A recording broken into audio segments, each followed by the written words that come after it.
Hey everyone, you are listening to Why So Technical, Episode 2. I would label this episode Technical Difficulties. How are you doing, Gatoon and Bits Loading? Thanks for joining me tonight. This is the Mud King, or Curtis. Hi, guys. Hello. Hey, so should we just go ahead and start this off by saying that this episode already is a cluster, and we're an hour, 50 minutes behind when we planned to be going, and just nothing has worked the way we've wanted it to, even though we have tested multiple parts of this over and over again leading up to now. I mean, is it fair to say that we have the Midas touch of turning things not to gold, but I don't know, whatever. It's coal. Everything we're touching turns to coal. Well, hopefully this just makes us better. Thank you for trying to boost up my confidence after this completely frustrating experience.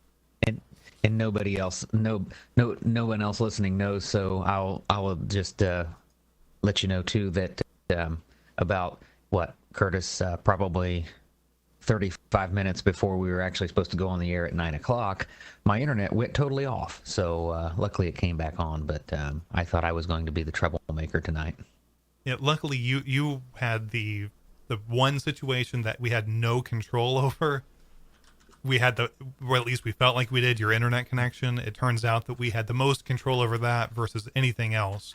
So, and I feel really good about that. And you should. I mean, there's at least one positive in it that you did, because you didn't have to do anything, right? It just started working again. You didn't have to go out and tap a box or. Well, I power cycled everything, but I don't think that was that. I don't think that was the issue. So I guess I should just power cycle everything, shouldn't I? That maybe would fix the problem. Well, I was about ready to power cycle everything with a hammer, but I didn't get that far. Yeah, that would be, at this point, right now, would at least make me feel good if I were able to take a hammer to something technical. And anyone who watched our test episode that we did, we were trying to make this show be a video and audio experience. And what totally shit the bed for us tonight was our YouTube connection. And I take the blame for it. I mean, I put it all squarely on my shoulders. From our last episode, Gatoon was our lead streaming person. But we realized we needed to adjust a couple things to make sure our audio levels were the same on all sides. Ironic that I would say that, because it leads towards one of the issues we had, too. I mean, we failed on multiple threads on this. So I go and set up everything on my end to set up OBS, or Open Broadcast Software, which is an open source tool to let you stream to Twitch, YouTube, all types of sources. I get this set up at my place, set up a remote or a local testing server for us to make sure it's all good. And over the last 2 weeks, we've been doing that, systematically going through different pieces of it, with the exception of one part, and that would be the YouTube live streaming. And tonight, before we go on the air, and all kinds of other things like Bits Loading's internet connection going down, me having the clash of parenting duties and Halloween fun with my kids, and worried that was going to go over to limit my testing side of getting ready for this YouTube part of it. All of that coming together to where we sit down with maybe 30 minutes, Gatoon, before. Would you say that's about fair? Yeah, it was about 45 minutes, actually. We got started about 8:15. I was taking a nap, so. That was probably the best part of what's happened, isn't it? Was the nap you took before? Yes. It was the nap beforehand. It was spectacular nap. And then I get up from my nap, and Curtis is coming online as soon as I get out of my nap. It was great. Yeah, well, then everything failed for me from that point, because we go to start testing, and you just you can't imagine how everything failed. My connection wouldn't go to YouTube. We could see it and preview it in their console, but every time I tried to make the event live, it failed. Gatoon, he could go with his system, which isn't tweaked the way mine is now, to bring in multiple connections, blah blah blah.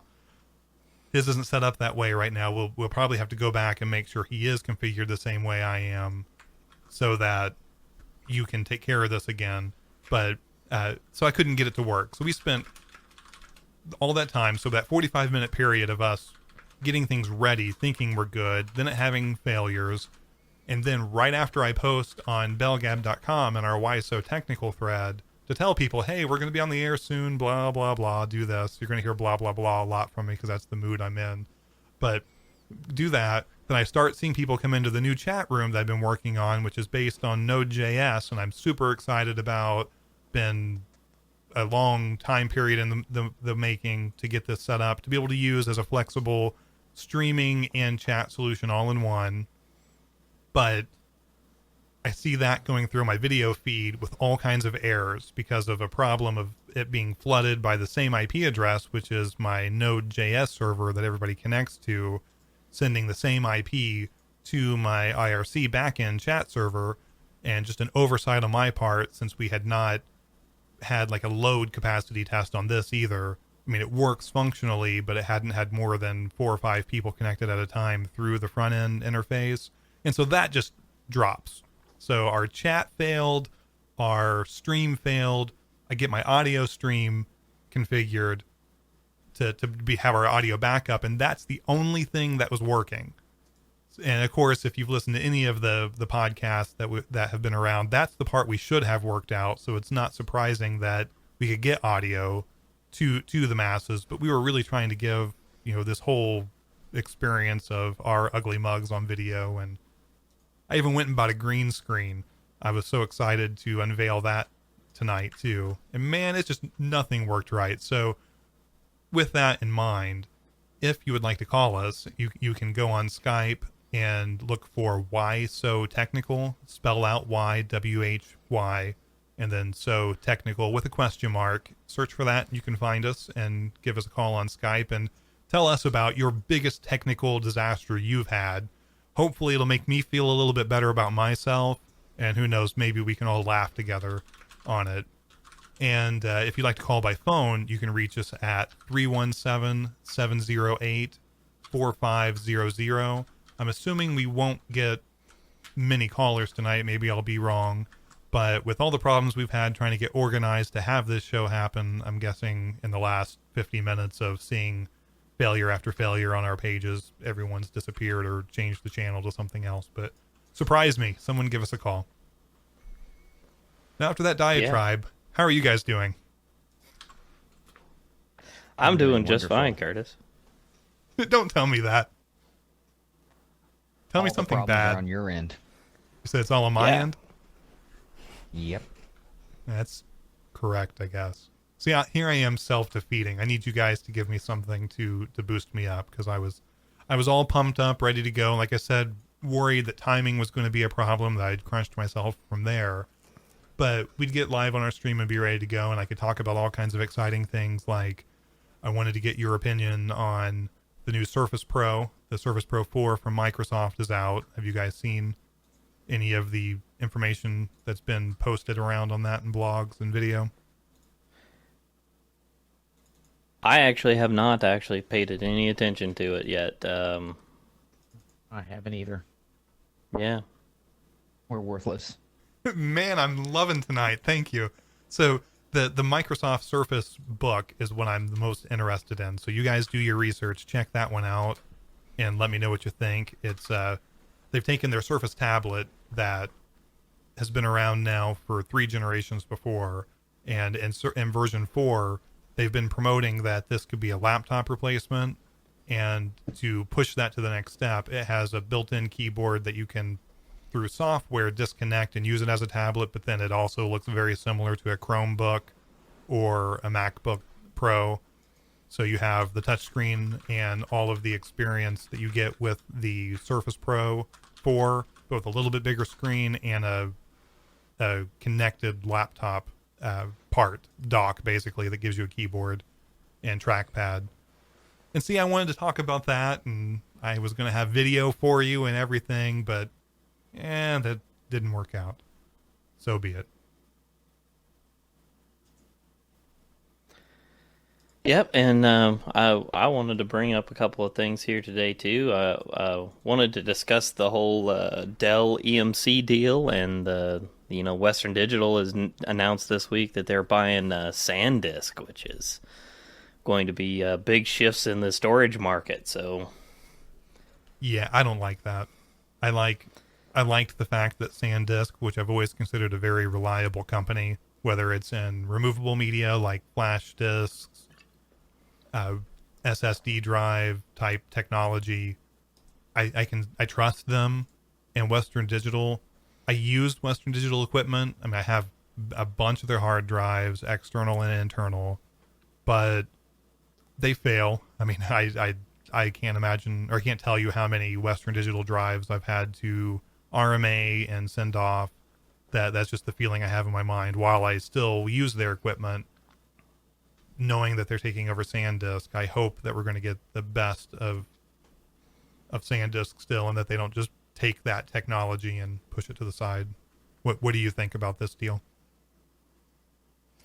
The Western Digital deal is Western Digital really doesn't have any of those SSDs out there that you don't ever hear about them on the market. You see the black drives and the red drives and the green drives and the blue drives and all that stuff. And their hard drive side, they're well known, but they have just nothing in the SSD side. When you think SSD, you're thinking SanDisk, or you're thinking Intel, or even Crucial got in on the market a little bit and actually has a pretty decently performing drive. And I think from Western Digital standpoint, buying SanDisk is a huge positive for their company. But I hope that Western Digital, just like you said, all the RMAs and everything like that, I hope they don't screw up what SanDisk has got going on, and that they actually make it a division of the company rather than, making them or forcing them into their own process levels, or maybe even using SanDisk as the base process that they revamp everything Western Digital does. That could be a very good thing for Western Digital. Yeah, no, I agree, because you're right. I don't think of Western Digital as a SSD or solid state drive company, and this will automatically put them in that world. And the removable media world is a big moneymaker too. I do want to point out one thing for anyone who's listening to us on the UFO Ship stream or on TuneIn through that. If you happen to be in the ufoship.com/chat room and you're looking for the show of Lasha or Rose Girl, you want to go, if you type in the chat room /join and then #Bellahaven, that will move you to their chat room, and you can listen to her show too, which is taking place on her stream right now. And they also use the chat room for that. Another reason why we're trying to get ourselves set up with some partitions to make it easy for people to all be running at the same time and not follow, everybody jumping into the same bucket and having issues. I can imagine how confusing it would be for anyone in our chat room right now if they're listening to her and chatting with us, and we're all kind of mixing in together into the same place. So if you just type in /join #Bellahaven, that'll take you to a chat room that Bellahaven, it was Bellahaven specific. You can go in and chat for that show too. So for anyone who's confused by that'll be interesting, I'm sure, to anyone who listens to the downloaded form of this, because they obviously aren't in our chat room and probably don't care. But thought I'd get that out of the way in case anyone does jump in and gets confused about that. Yeah. Go listen to someone else. What'd you say? They should just go listen to someone else. Well, so you're saying we need to lose listeners? Maybe we could sneak some of those listeners away to hear how great our show is. Actually, I don't want to do that. I want everybody to have. Sounded like you were saying we should lose listeners. Yeah, you got tuned. Yeah, I was just saying, this episode is checked out so much that This is Gang Up on Mud King night, by the way. All the more reason for people to call in. How many chances do you get to hit me when I'm already low? I don't know, man. How often are you low? Well, every other day, but that's not the point. Ooh, that's a loaded question. Yeah, it's one of those things where you get. I shouldn't have went there. When you get down a track in your mind that you're doing something and then everything falls apart and you're not doing it anymore. I just tech has me so annoyed right now. Specifically, Google and YouTube has me really annoyed, but I know I can't just blame them for the fact that I didn't test streaming on this thing before. Who knows? Another thing I wanted to complain about was AT&T and Uverse. giving me the runaround. My connection was down this weekend, and my next door neighbor, who has the exact same kind of service, theirs is working. And I call tech support for Uverse, and they tell me that there's an outage in my area. And so I tell them, no, there's not an outage in my area. There's an outage at my house. It has nothing to do with wider service, because my neighbor's was working. And they tell me they'll text me a message when the outage has been resolved, but they can't. So let me back up. I couldn't talk to anyone. That's what they told me through automated messages. I go on their chat and try to explain to them what's going on. And that's where they tell me they'll send me a text message. And so I try to explain to them again, it's not an outage. It's a service problem at my area. I just need to know what to do, or do I need to have someone come out and look at it? And I'd say 3 hours after that, my service starts just randomly working again, or pretty much working. But 8 hours later, I get a text from them saying the outage has been resolved. Obviously, there was no outage, no widespread outage. It was just my area. And that frustrated me. Well, that is a problem. It is, isn't it? I see in the chat room you're talking about audio equipment. How do you say the name of that brand that you're typing? I've always been told that it's Behringer. Behringer? Some people say Behringer. That's what I've always heard. That's why I wanted to hear you say it. It's a German company. I've got a couple of friends that are sound guys, and they say Behringer. Mm-hmm. So that's what I say. I mean, it's spelled that way, but it's spelled the way I spelled it. But I don't know. I've heard some people say Behringer, Behringer, and I say Behringer. So. Mm-hmm. Yeah, I had a mixer that was Behringer, or Behringer, however you want to say it. So I've always heard it Behringer. Right. So, but then again, I've only ever heard that in like YouTube videos of people talking about what they have, and I've never heard like somebody from the company talk about it. I guess we need to YouTube the Behringer. We need to YouTube a Behringer official video and see how they pronounce it. I would, but at this point, if I were to open up YouTube, I have the worry that everything would collapse. Like there might be a singularity occur right here in my office right now where I'm doing this, and we'd be done. And maybe I should actually. On the subject of Behringer, when I first got into sound, dabbling in sound at all, I thought that's pretty good, pretty decent stuff. It's made in Germany, anything made in Germany's got to be good, I would agree. But stick their nose up at Behringer stuff. But although here in the last few years, I guess they've kind of stepped up their game as far as quality. I know I'm not for sure exactly what their exact. I'm trying to think of the word to use. I don't know what their affiliation is with Midas, but Midas is a really good soundboard manufacturer, and they've connected with them somehow. I don't know if they bought them or if they just somehow merged with them, but I know since they've been involved with Midas, they've come out with some new digital boards, which one of them being the Behringer X32 digital board, and those are really, really good from what I've been told. Yeah, those do look cool. I've seen those. I thought about at one point buying one to play around with it. I've got two friends that have one. One of them has one for church. One of them has one for he does sound on the. He actually works for a church, but he does sound on the side. He went to school for sound, and he's got one personally. And then my dad actually works with a band doing sound, and they have one. So I know of three of them around here, and they can't say enough good about them. So I guess they're really, really, really good quality. They've got a lot of features. I mean, they've got they're capable of being remote controlled with an iPad and all that fun stuff. So pretty neat, pretty flexible. Yeah, that's cool. That's something I really like about it.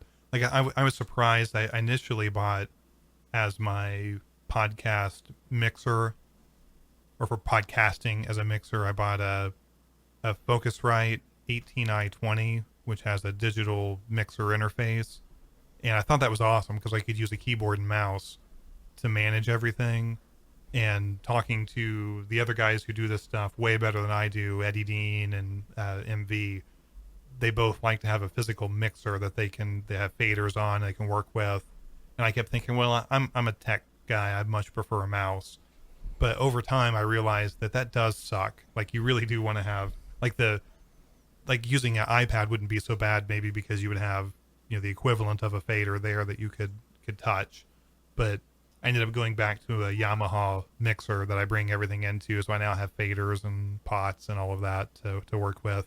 Because it really is, when you're live doing something, it's so much easier to do that than it is try to figure out, okay, well, which window's up on my computer, and I really don't want to dedicate something just to that.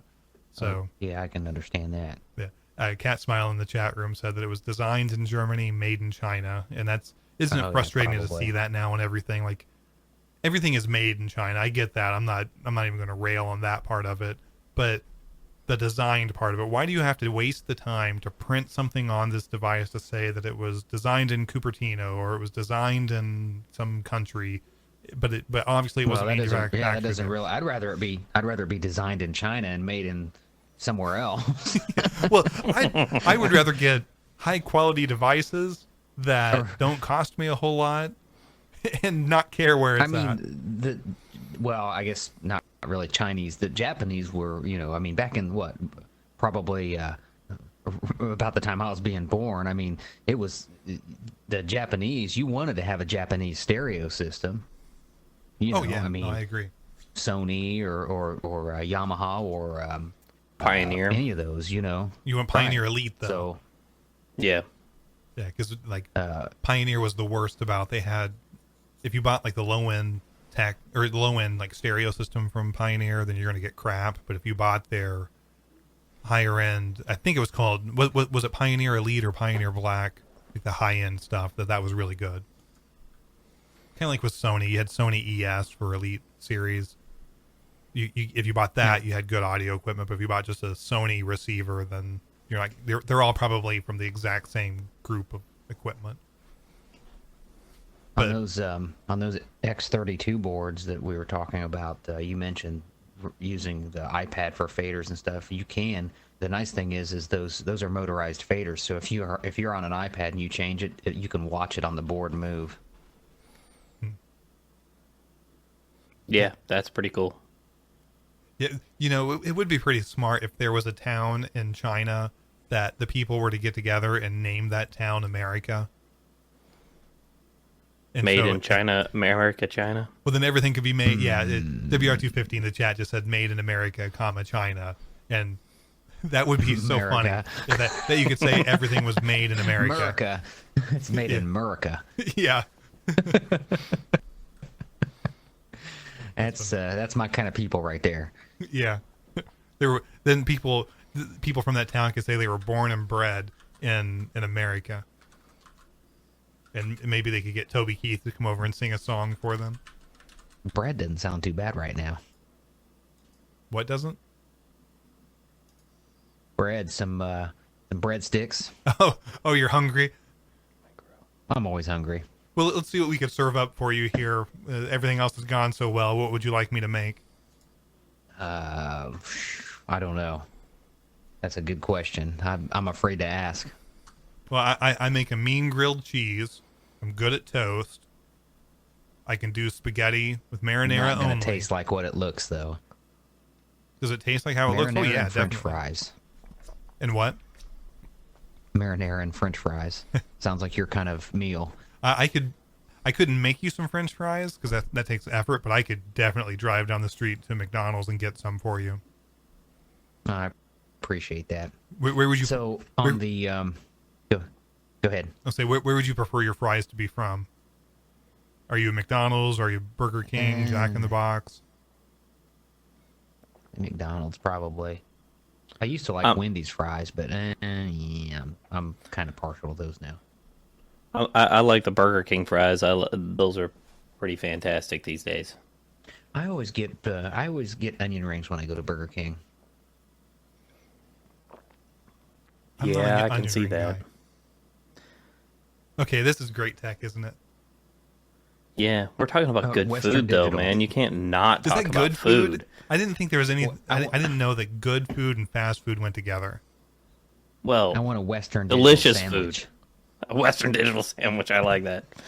I want a Western Digital SanDisk sandwich. I want Western Digital bread and a SanDisk meat. Nice.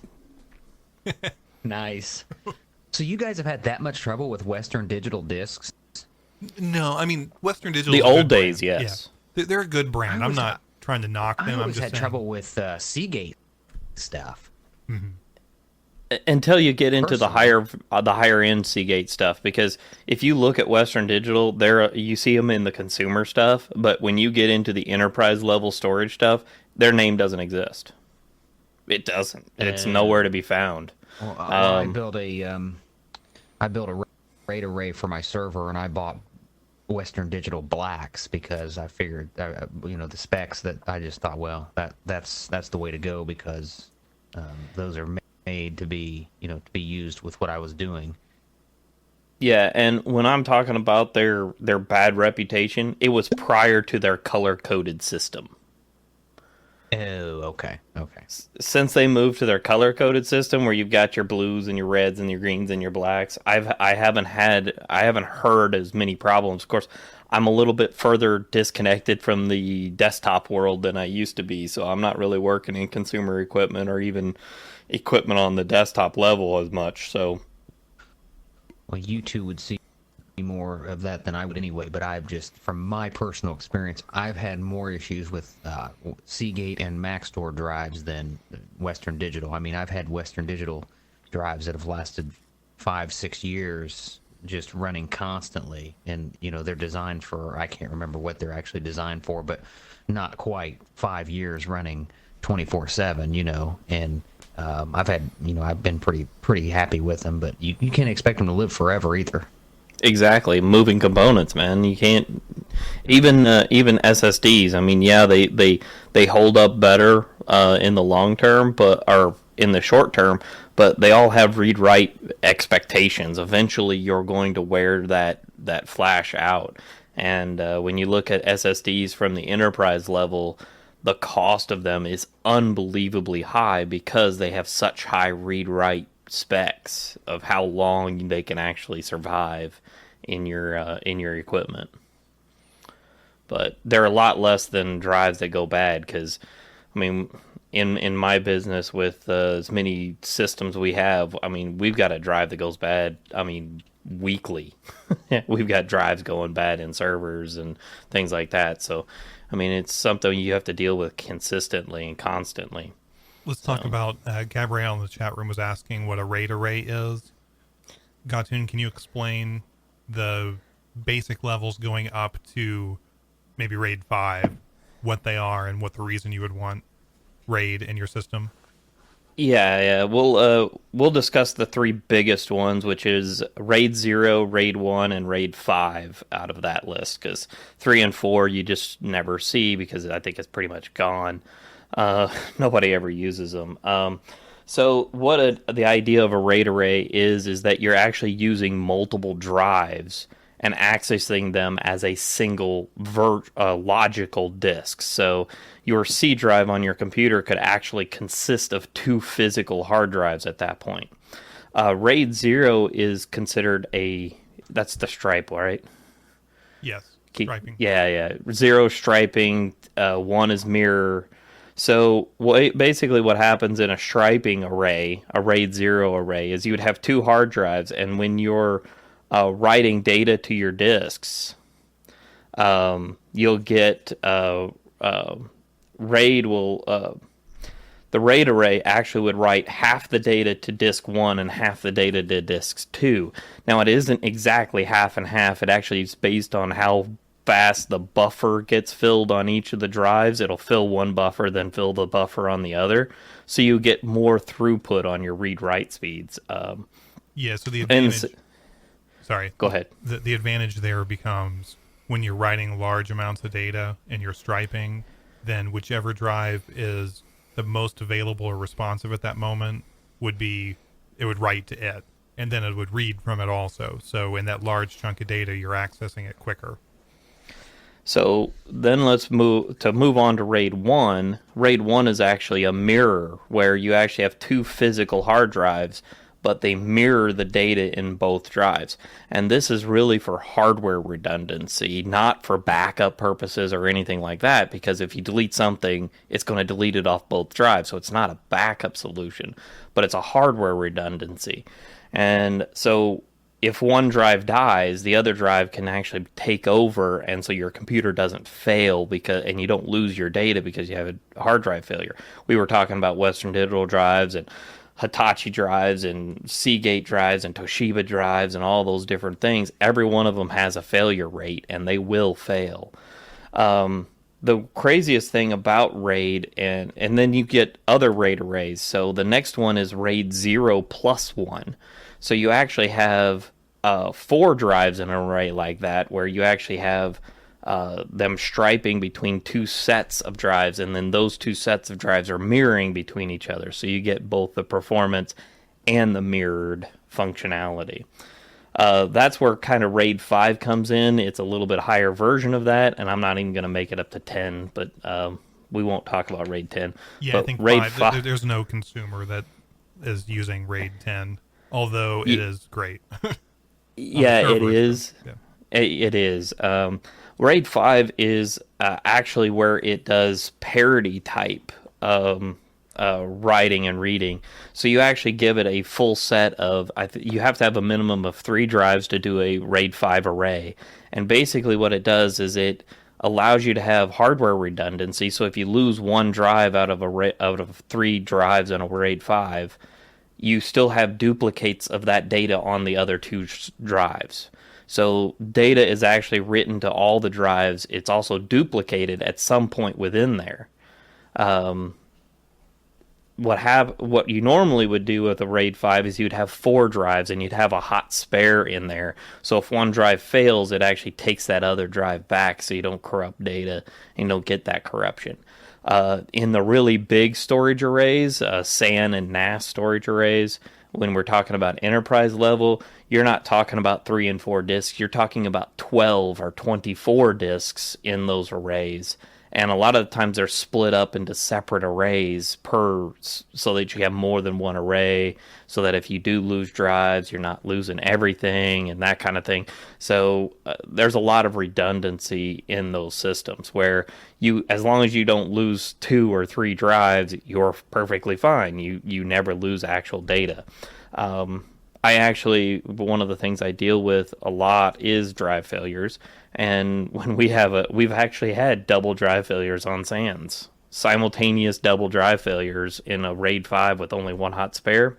Mm-hmm. Now you lost a bunch of data. So, yeah, well, and to bring that to kind of layman's terms, if you were describing to someone what they needed, like a person comes to you and says, I need a computer where it's as fast as possible, whether it's for gaming or video editing, speed is the utmost importance. For that person, I then follow up and say, for in-session or regular workload, do you have a process where you can back that up somewhere to save it?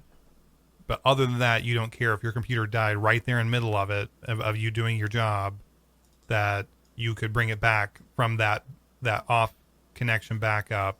And, the speed in the moment is the most critical part to you. If they say, yes, that speed is important and I'll have my own process for backing up projects, then striping RAID arrays are fine, because that's going to give them a performance boost potentially out of it. Now, if that person says, no, it's important that in project work, whether, it could be anything, it could be spreadsheets, it could be audio editing, there's all kinds of different things you could be working on, but the most important thing is data integrity. If one drive fails, I need to be able to keep working and not have lost anything. That's where you want to use mirroring then. So you're going to have a performance hit. It's not going to be as fast, but you're going to be protected from one drive's failure. and at the next convenient time you can add another drive back to the array and be up and running again. Now, if go ahead. Some of the latest RAID arrays that are actually running your mirror, your RAID 1, they'll actually have a better read performance because it will actually read using both disks simultaneous, different sets of data. So you can actually get a read performance. You won't get a write performance because you're writing the same data to both, but when you're reading back, you can possibly get a read performance off of them. Yeah, so the problem is most of the time is you're looking to write. Exactly. So, and like Curtis said, if you're looking for just pure performance and you don't care if you have data redundancy, Stripe is the way to go. Mm-hmm. Yeah. Then once you get up to RAID 5, that means you're talking to someone who already has a plan for what they want to do. So I'll discuss that with the client at that point. But typically you're asked about those first two scenarios. Like if I'm building, like for me, I have a RAID 5 set up on my system, and like Cat Smile said in our chat room about built into the motherboard, some of the newer motherboards, most of the newer boards with Intel chipsets for the controller will include some level of RAID array or RAID controller, so you can set up an array, and disks are the most trivial part of that, or the cheapest part that you can use. So it makes a lot of sense then to buy 3 disks at least, if not more, and then set up some type of RAID that gives you a mix. Like that's for RAID 5, but that RAID 5 gives you that mix of speed and protection. So it's, if you know what you're doing, it's great to use that. If you're just starting out and you're looking to add a RAID array, you're probably looking at it for redundancy's sake, and you're going to go with a RAID 1 mirror. Problem with that is that, like you said, Gatun, if you delete something, you deleted it. You don't have a backup. You have redundancy, and that's different. Yeah. And you want to remember, RAID is not a backup; it's hardware redundancy. So you still want to have a backup solution in place to get your data off that system completely. And with the new day and age, we're talking SSDs in this world now, not hard drives. And solid state drives actually do not benefit from the striped array scenario like as hard drives did, because they don't have that slow buffer or slow read and write speeds that they used to have. And actually putting them into an array, there is evidence in some articles out there that it actually slows the SSDs down. So it right now, if I were to build a brand new machine from the ground up and I wanted speed as well as data redundancy as well as, and everything, I would probably drop an SSD for my OS and my high speed stuff that I need, and I'd drop a RAID array in there for just data storage. That would be that is right now, if you're talking about a home computer and that has mass speed, that is your best combination. So bits loading. What kind of RAID array do you have at home? Tell me about your RAID array. I've got a 1. You sound quiet now. Oh, that was supposed to sound better than that. How's that sound? Keep going. Crank it up. Go to 11. Keep it going. How's that? Is that better? It's getting better, yeah. You were like a third of the audio level you were before, it seemed. That's interesting, because I cranked things up even more than they were earlier, and it went down in level. Yeah, you did go down. That's wild. Oh, I know why. Because my main mix was down. How's that? It sounds better. Is that better? It's okay. Better, but you're still a little quiet. But I think we can work with it for the moment. The problem that I'm fighting is you guys are low in my mix, and I'm real hot. So I'm trying to. So when I talk, I'm blowing myself out. I like. Say that again. It wasn't exactly supposed to sound like that. Say that again. Start from the part where you said blow out. Okay. Let's see. How's that? Is that better? You're sounding. I could tell you're getting there. Well, the other thing is I'm trying to balance between you. I don't want my headphone audio to be too hot and then it backfeed into the mic. Right. Yeah. No. So that's my good right here. problem. Is that's okay there? Yeah, for me, I'm seeing you're at the same level as what Gatun and I were at earlier. So, what about everybody in the chat? Am I about the same level as the other guys now on the stream? It'll take a minute for them to respond. Yeah. I'm using a RAID 1, just two right now, just 2 drives, mirrored. Got a separate controller. The workstation that I use, I'm just using a workstation as a file server basically, and the workstation that I bought was an HP. I think it's an XW. I want to say it's like a 9400. The stream says it has onboard RAID, but down just a little bit. I'm sorry. The chat says you're a little hot, and they aren't trying to boost your ego when they say that. Well, yeah, I'm not gonna take that to heart. Don't let that get to either of your heads. Okay, by that I mean your Freudian head. I got you. Right. Okay. Hopefully that's better there. Now, what was I saying? You're talking about you're using RAID 1 at home. It's a file server.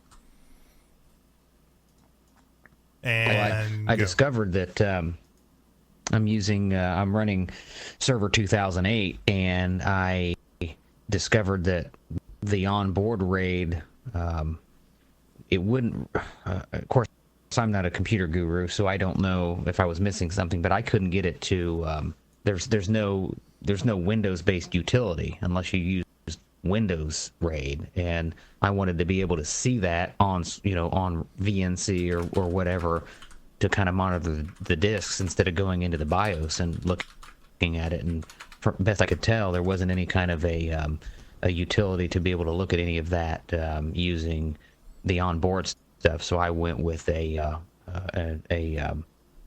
aftermarket controller, which worked out pretty well. Mm-hmm. Yeah, I prefer the aftermarket controllers myself. The onboard stuff, you're just putting too much workload on the board, and you get that processing off that board is even better. Well, and that's what I thought. I thought maybe that using that it would let that handle the RAID processes and free up more resources for the rest of the server itself. Yeah. So. Random thing here. We're talking about RAID being redundancy, not a backup. Have you, Gatun, or you even bits loading, had a RAID striped array fail and have to send it off to get fixed by a third-party service? The reason I ask this is because I'm interested in finding out what it costs, because I've never had that failure, but from what I've seen online from other people talking about it, that it's just astronomically expensive to have a stripe RAID repaired. I have not, but I have a friend who has, and I'm when he was in college, he needed some information from his for his classes. He lost a drive, and I'm wanting to say to have just the files that he wanted extracted, it was like $600 or $700. Yeah, isn't that ridiculous? Yeah. The only experience I've had with actually having to recover a drive that actually had financial data on it, so there was actually a financial downfall to not having the data recovered. It cost $5,000 to have that data disk, and it wasn't in a RAID array scenario. It was just a bad disk that needed to have the platters pulled out and read manually. Mm-hmm.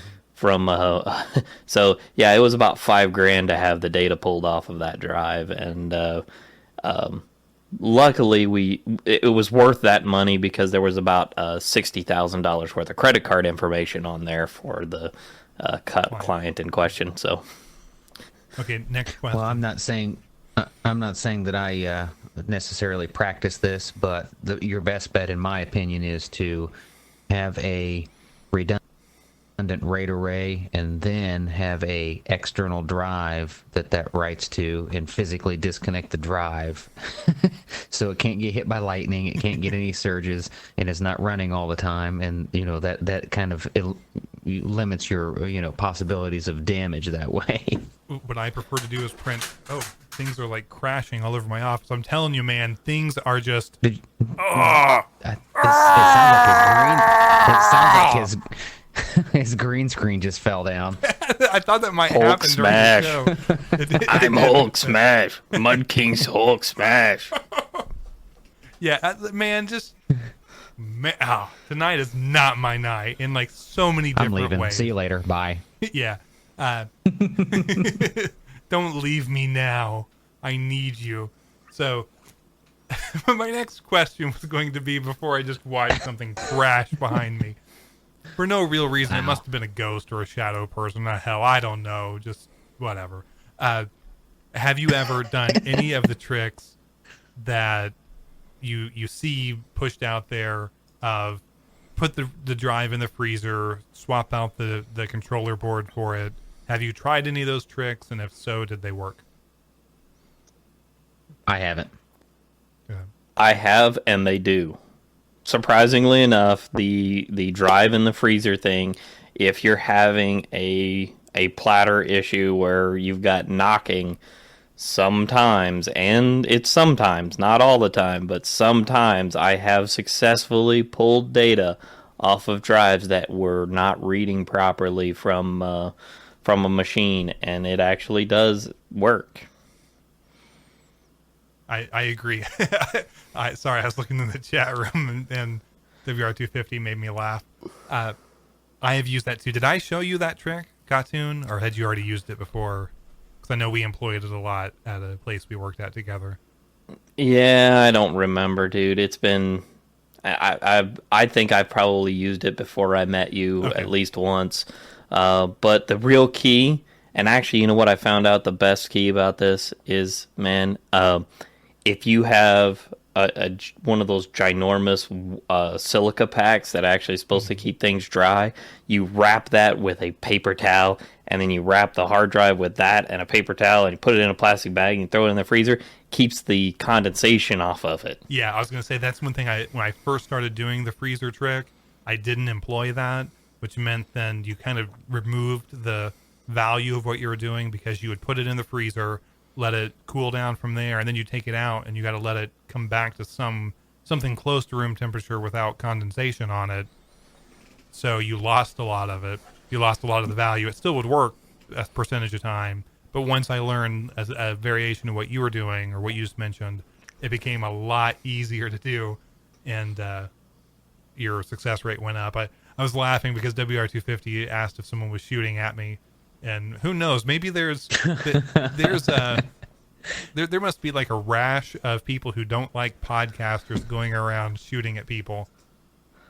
Maybe Nori needs to start a. Don't you still get condensation though once you take the drive out of the freezer? Because it's going to put it back to room temperature. Yeah, because there's going to be a variation. But it's just, but you don't have frozen condensation on it when you put it in the freezer, is what you're saying. It's when you pull it back out. Yeah. It keeps the frozen condensation off of it while it's in the freezer. It doesn't form that condensation while you're in there. The first temperature change is what that takes care of. The second temperature change, not so much, because you're pulling it back out anyway. Right. Well, go ahead. If you really want to take that to an extreme, you could theoretically run it in frozen mineral oil. I mean, freezing mineral oil and dropping the drive in there. I guess that would theoretically, in the long... Just dip it in alcohol. It won't hurt it. Yeah, that won't hurt it. Well, I don't know if it won't hurt the boards. I mean, I clean circuit boards with alcohol. Yeah, but I don't know how it would handle... The platters probably wouldn't handle the mineral oil and everything, yeah. That I can't say. That is such... Let me try that. I'll take it out of this computer right here. Let's see if it works. You do have a clean room, right? Like a $100,000 clean room that you're working out of? I do, but that's usually for my... well, I can't say what that's for, actually. That's not very clean, but right? I do. Don't take a black light to your clean room. I do use the frozen... I do use the freezer for troubleshooting intermittent radio problems, actually. Especially when a radio goes off frequency due to temperature. I will use the freezer and a heat gun to determine what exactly it's doing with temperature change and then troubleshoot it accordingly. Oh, really? Many times. There were many times that I would have somebody bring me a radio that was having issues, and I'd put it in the freezer for about 2 hours and then take it back out and test it and see what the differences were. I'm sorry, I've got to ask. Star Mountain in the chat said, "Why so porn tech?" I'm trying to figure out what's so porn tech about what we're doing. Maybe it's the chat room and I just missed something, but it might have something to do with me asking which RAID array is best for porn. That's all I care about. What I have found is whatever RAID array gets porn to me is a good porn array. I really don't care about the underlying technology. I'm far more concerned with the end result than I am what technology got me there. And really, the technology only has to last about 4 to 5 seconds. So, hey, we are in the digital. That might be the time that you want to put your drive in a plastic bag too. Well, I want to mention something that I don't think has really been brought up in any conversations I've ever been around, but I remember hearing about how Steve Jobs with the iPhone wanted to eradicate porn from the web. That was one of his big goals, was to censor that part of the web, which then makes you think about the fact that there are people out there who use their phone for porn. I am not saying I'm one of these people, because I don't know that I've ever seen anything like that, but or seen anything like that on my phone. It doesn't make sense to me. But I'm already weird enough about someone trying to hand you their touchscreen phone, because everyone goes into the restroom to go to the bathroom and they're holding their phone at that time. That just adds a whole nother level of creep to it, doesn't it? If you're thinking that they're holding their phone while looking at porn. And then they want, hey, look at my phone. Check out these pictures of something. Well, no, I don't want to touch your screen. I need some sanitizing wipes first before I'm going to touch it. You're welcome. I've been waiting to try to bring up that to somebody else, and I'm glad that you guys... we were part of it. Yeah, I'm glad I was part of that, too. Yeah. So think about that. Next time someone hands you their phone to either look at it or to see some Facebook post or Twitter post they did, think about they not just went into the restroom with that phone, but that might also it's a cock phone. It might also have been used not only to take the cock pic, but also to view it later and to admire their work. I wonder what those smeared marks were. On my phone? Yeah. Yes. No, that's because I go to McDonald's to eat, and that's just greasy food. What's weird is they were on the front and the back. Yes. Well, oh, man. Oh, dude. There's a reason for that. That's because I use a mirror. And so an alternate universe and this one. That actually... What, you're thinking about alternate universe porn? What would alternate universe porn be like? Would it be people sitting fully clothed, like reading a book? Think about that for a minute. That wouldn't be very exciting. But maybe to them it is. Well, to bring our RAID array conversation back into the thing here, the porn world does run in the cloud, and the cloud runs on RAID arrays. So yes, the entire porn world runs on RAID arrays. Thank you, Gottoon, for making that almost sound like it was a part that our conversation had a reason. It did have a reason, but I didn't. You deserve a medal. That far. I'm feeling as though we've gone, like, what's it, punch drunk? Is that the word you use for? Well, I don't know. I'm about 4 beers in, so I could be. Yeah. You're just drunk. Yeah. I ran out. Which is always far better than being punch drunk. Yeah, I actually have to walk into the other room to get more. I'm out in my room here. Would you like to take within a break? arm's length? I've got to go to Curtis's house to get more. Yeah, I can play some music for you as you step away to refill your drink. Everyone, give us a call. Tell us French what you're fry drinking. Flavored beer, don't you? Sorry, say that again. You only drink French fry flavored beer, don't you? Well, yeah. That's what I thought. Is there other flavors? Oh, dude. There is. I have to tell you about. Okay, so there's a brewing company called Horny Goat. And they make peanut butter chocolate beer. Oh. You have no... Good? It is absolutely fantastic. It's a peanut butter chocolate porter, and it is fantastic. Utterly fantastic. But... Yeah, I couldn't believe it the first time I tried it, and it is like 9.5% content. 9.5% content, is it too. All I'd have to do is drink one of those. Yeah. Is it a Indiana brewery? It's close, if no. Oh, Horny Goat. I wonder if they have it where we're at. It's not too bad. I can get it down at on the south side of Indianapolis. It's available. Where is the Horny Goat from? Have you had any of the root beer?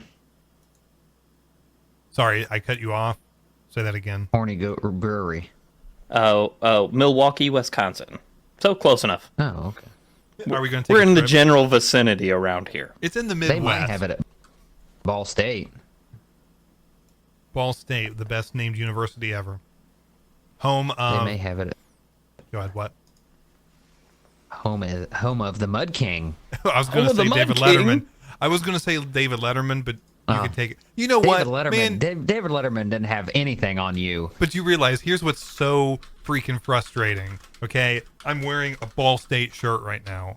I was so excited to have my Ball State shirt that would be on the YouTube video that people would be seeing right now. And I'm not lying. I'll take a picture and send it to you guys later. Anyone who wants to get on my video, or sorry, my picture after the podcast, just let me know. I'll add you to the group text that I send a picture of me and my Ball State shirt on.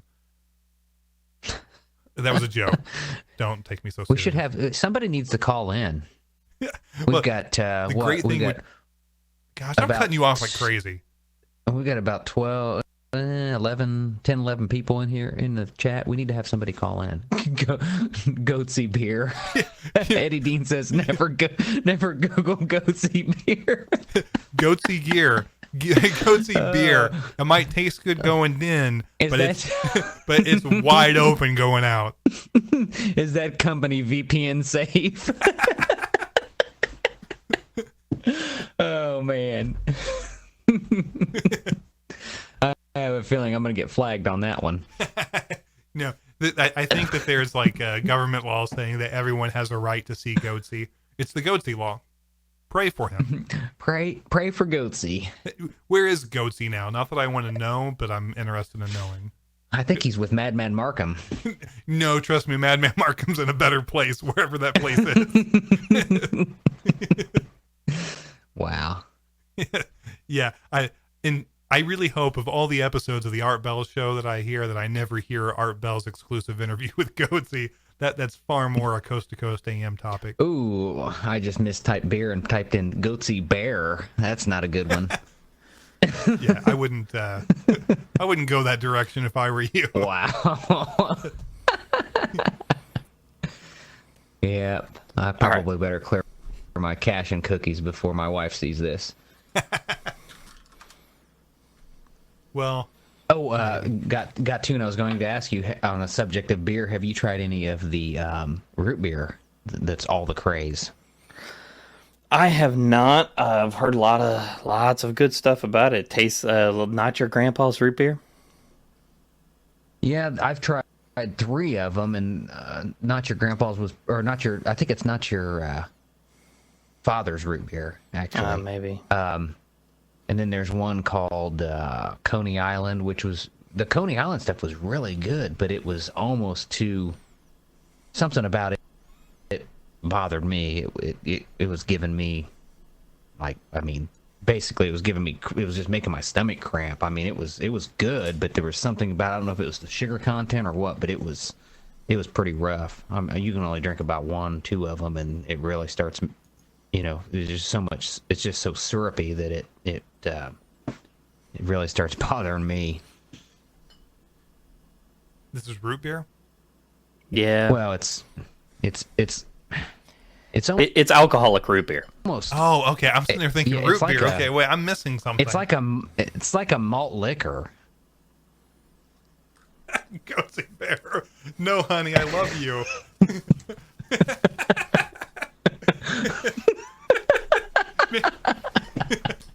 Nice. I don't know why Cat Smile does not have his own podcast. I'm sorry. I gotta rant on this for a moment. Why? For all the things, like, there's been so many times I've been doing a live podcast or broadcast or whatever these are, and I look up and I see something that Cat Smile posted as a one-liner and just start laughing and have to repeat it. I need to hear him or her on a podcast. Just I would be fine with it being like Mystery Science Theater 3000, where they're listening to somebody else and Cat Smile's just commenting about what they're listening to. That would be comedy gold. And I'm sorry, because you guys probably don't know as much about Cat Smile, but like, if you go back and listen to any of the old episodes of podcasts I'm on, I think every episode there's a time when I start laughing and have to repeat something that was said by him or her. I don't know. I assume, I'm trying to remember if I know for sure if Cat Smile is a him or her. I don't know. Maybe I thought Cat Smile was a girl. I thought so too. I don't know. Based on my history, I think which is Smile's not a guy, much. but I'm not sure. Like, if we had to bet, I'm going to put money down on Guy, but I don't know. Oh gosh, that quote right there I should not have said. I take it back. Well, I guess it's all right. It just depends on how you roll. Yeah, Curtis. I'm okay. I'm comfortable with the comment in my own self, but having it used against me, having it used against me is my only issue. Nice crickets. I don't pay attention very well, and I'm pretty sure that's Cat Smile's a female. Would you put money down on it though? I put your money down on it. Oh, well, thank you. Yeah, absolutely. I get the feeling you'd be willing to do all kinds of things with my money that I might not want to do, but... Well, yes, probably. Yes. Certainly wouldn't buy a green screen. Oh, I traded for the green screen. A hard drive in a bag. Yes. Oh, well, it wasn't... That wasn't a hard drive, but it wasn't a bag, yes. Okay, I think this... All right. Wow. Whatever this podcast is, we have digressed. Yes. And maybe it's our best podcast we've ever done. Maybe it's just the second episode we've done. I don't think we might never get answers to this. All I know is that this is the most frustrated that I was. At least we got to talk and have fun and do whatever this was for a while. So thank you guys for... Well, we'll know in 2 weeks if we have any listeners. I would think it's pretty safe to say the answer is... Well, probably not. Yeah. Good times. Good times. It is. Well, thank you everyone who joined us in the chat room and sticking with us with all the technical problems that Why So Technical had. And you can hopefully find us next week, not next week, in 2 weeks on Thursday at whysotechnical.com. We should have a live thread. Wait a minute, hold on. Does a pair of size 14 help you decide if I... No, it doesn't actually help me. And I'm okay with that. So no. Did you say steak? Either way, I'm cool with it. But you can find us at whysotechnical.com. That's our website. That's a work in progress, but it will have a chat room that is functional, I promise, and have our live stream on it if the live stream works. I might have to go back to letting Gatoon be our full streaming person because I obviously failed at it pretty terribly tonight. So thanks again. You guys have anything else you want to say before we go? No. Everybody have a great rest of the week and weekend. And as they say in the radio world, 73. And Gatoon? Well, good night, everybody, and have a good weekend next couple weeks. We will be better next time. I promise you. I will whip Curtis if he won't be better. Well, I'll trade you that for a green screen. Speak for yourself. On that note. Thanks, everybody. Yes, thank you for joining us. And if I could click a freaking button, we might actually end this thing. Let's see.